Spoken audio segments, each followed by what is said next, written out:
El siguiente es el noticiero más importante del país, donde traeremos las noticias más relevantes sobre temas de corrupción. El día de hoy me acompaña nuestra compañera Paula Molina, la cual se encargará de darnos unos temas muy importantes sobre corrupción, algunos casos bastante sonados. Y quien les habla, Carlos Silva. También nos acompañaré con otros casos muy interesantes. Comencemos. Claro que sí, vamos a iniciar con Agroingresos Seguros. Agroingresos Seguros fue un programa implementado en Colombia para apoyar a los agricultores afectados por la violencia y la pobreza. Sin embargo, se convirtió en todo un escándalo de corrupción debido a la mala gestión de los recursos y la manipulación de las solicitudes. En audiencia el 20 de julio del 2011, la fiscal general de la Nación, Vivian Morales, afirmó que Agroingresos Seguros fue utilizado por Arias como plataforma política para su eventual campaña presidencial. Los delitos que se cometieron en este caso fueron, en primer lugar, desvío de fondos públicos, falsificación de documentos para obtener subsidios agrícolas de manera fraudulenta, nepotismo y favoritismo en la asignación de los subsidios.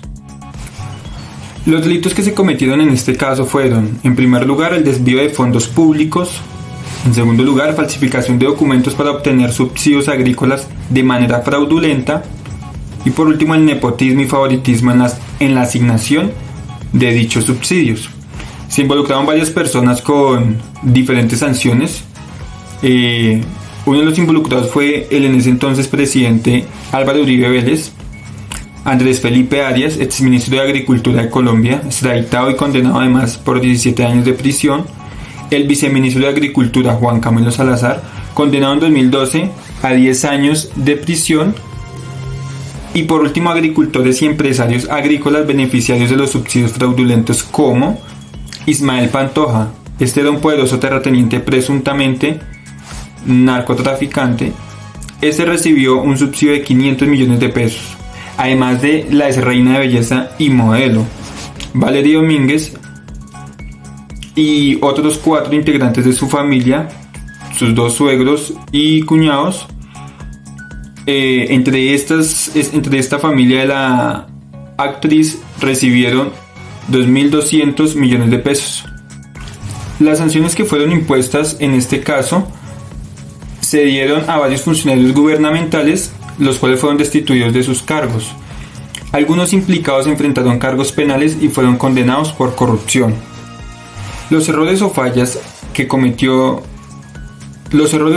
se cometieron en el control interno son, por supuesto, irregularidades en los métodos de contratación, falta de supervisión adecuada en la asignación y seguimiento de estos subsidios, ausencia de controles rigurosos para verificar la autenticidad de las solicitudes y documentos presentados, además del detrimento del erario y aumento indebido de los recursos destinados al programa del gobierno.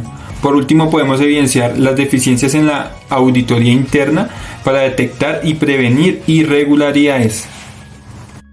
Por último, es importante recalcar que el papel del contador público, desde un enfoque ético, cometió bastantes fallas.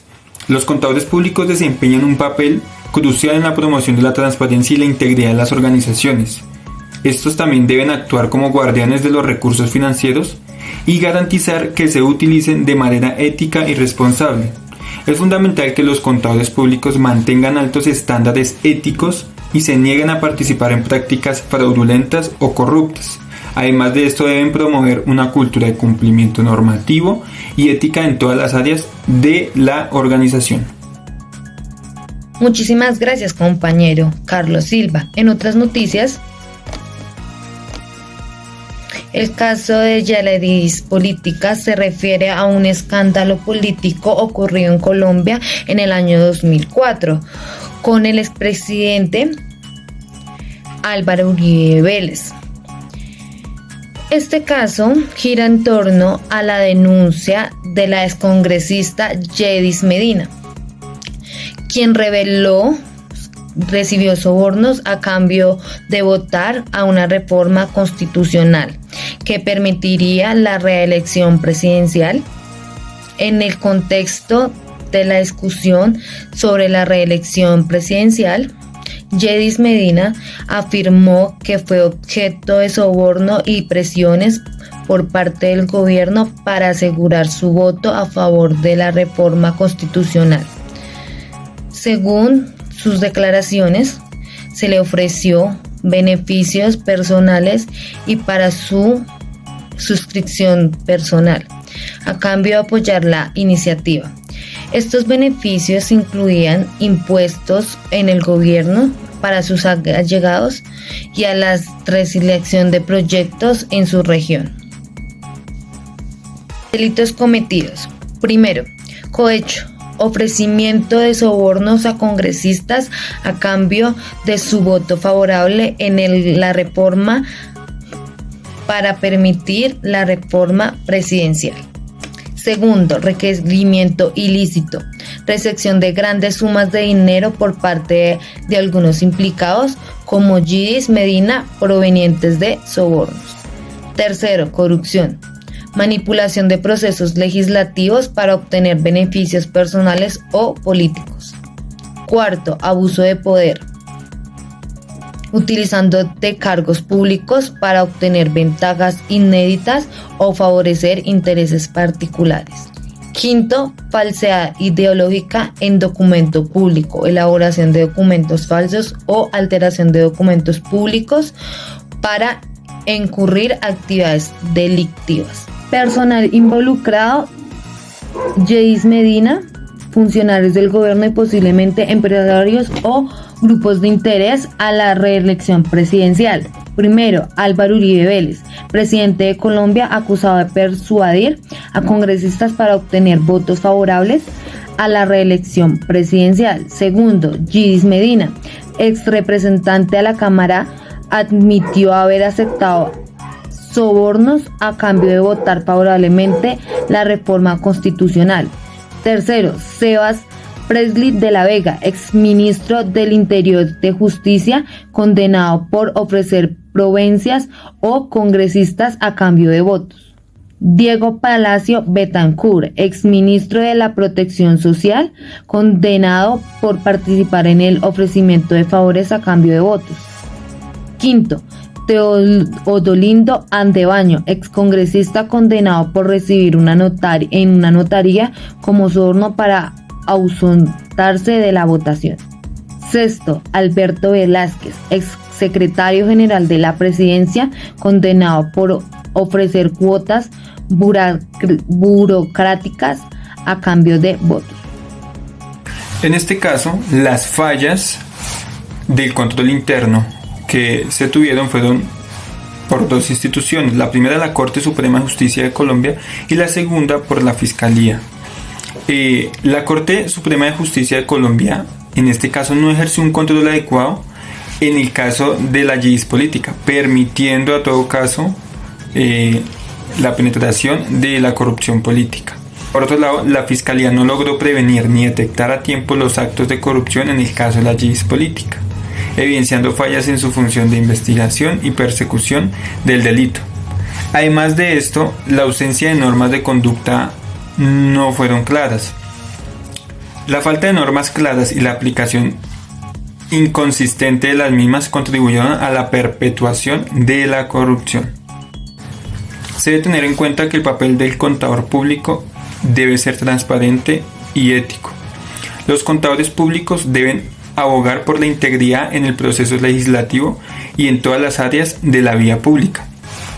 Estos tienen la responsabilidad ética de informar sobre cualquier irregularidad o actividad sospechosa que puedan encontrar en el curso de sus funciones. También deben resistir cualquier intento de soborno o coerción y actuar con independencia y objetividad en todas las circunstancias. Por último, estos deben desempeñar un papel activo en la promoción de la ética y la integridad en la gestión pública y privada. Y para concluir nuestro último caso, Reficar es una refinería en Colombia que experimentó un escándalo relacionado con sobrecostos, retrasos en la construcción y problemas de calidad en las obras. Inicialmente presupuestaba en $4.000 millones. En el proyecto finalmente terminó costando cerca de 8 millones de dólares, lo que representa un sobrecosto del 100%. Este aumento drástico en los costos fue atribuido en gran medida a los problemas de mala gestión, corrupción y sobornos, delitos cometidos, malversación de fondos, sobornos y corrupción en los contratos de la construcción, fraude de contratos y corrupción de la supervisión y control. Personal involucrado: altos ejecutivos de Reficar, contratistas y posiblemente funcionarios gubernamentales. Orlando José Carvales Martínez, expresidente de Reficar, acusado de interés indebido en la celebración de contratos. Reyes Reynos, expresidente de Reficar, acusado de especulado por apropiación, enriquecimiento ilícito y falsedad en el documento público.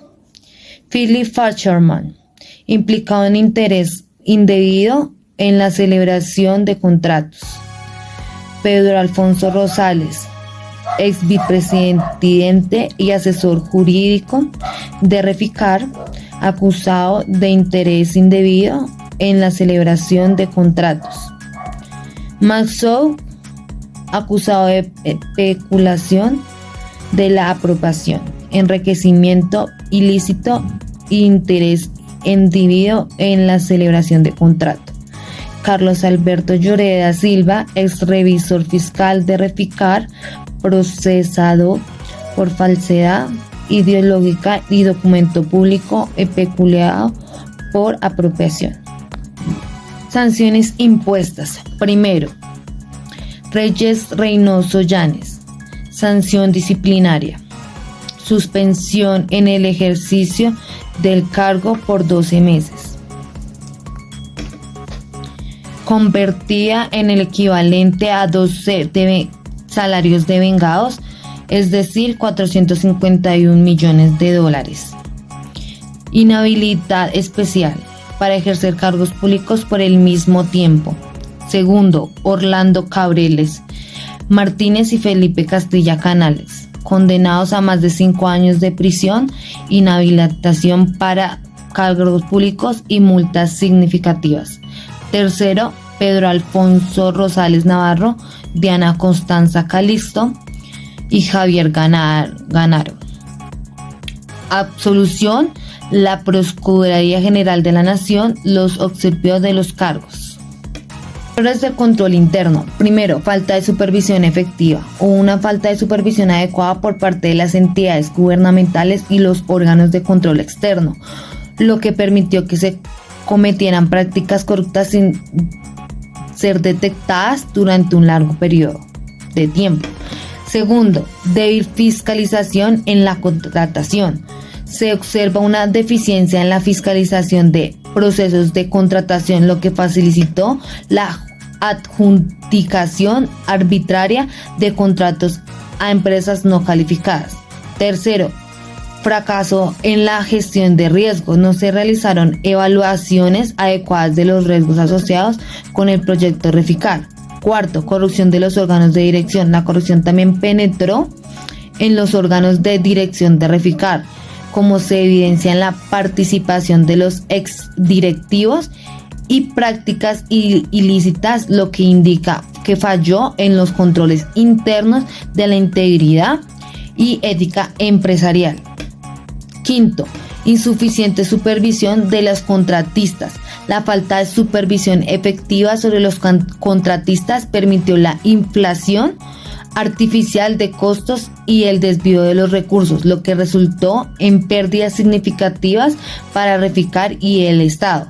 Sexto, ausencia de mecanismos de control de gastos. No se establecieron mecanismos sólidos para controlar los gastos del proyecto, lo que posibilitó la asignación de recursos de manera indiscriminada y desvío de fondos para fines indebidos como gastos en alcohol y fiestas. El papel del contador público desde el enfoque ético. Los contadores públicos tienen la responsabilidad necesidad de garantizar la transparencia y la integridad en la gestión de proyectos y contratos. Deben participar activamente en la evolución de riesgos y en el diseño e implementación de controles internos efectivos para prevenir la corrupción y el fraude. Es esencial que mantengan una postura ética firme y se nieguen a participar en actividades ilícitas o antiéticas, incluso si esto significa enfrentar presiones o represalias. Deben abogar por prácticas empresariales éticas y promover una cultura de cumplimiento normativo y responsabilidad social en todas las organizaciones en las que trabajen. En resumen, en cada uno de estos casos, los errores del control interno jugaron un papel significativo en la facilitación de prácticas corruptas y fraudulentas. Los contadores públicos tienen un papel fundamental en la prevención y detección de estos delitos, y es crucial que actúen con integridad y ética en el ejercicio de sus funciones. Y esto sería todo por las noticias de hoy. Nos veremos mañana. En resumen, en cada uno de estos casos los errores de control interno jugaron un papel supremamente significativo en la facilitación de prácticas corruptas y fraudulentas. Los contadores públicos tienen un papel fundamental en la prevención y detención de estos delitos, y es crucial que actúen con integridad y ética en el ejercicio de sus funciones. Esto fue todo por hoy, esperamos encontrarnos en un próximo noticiero.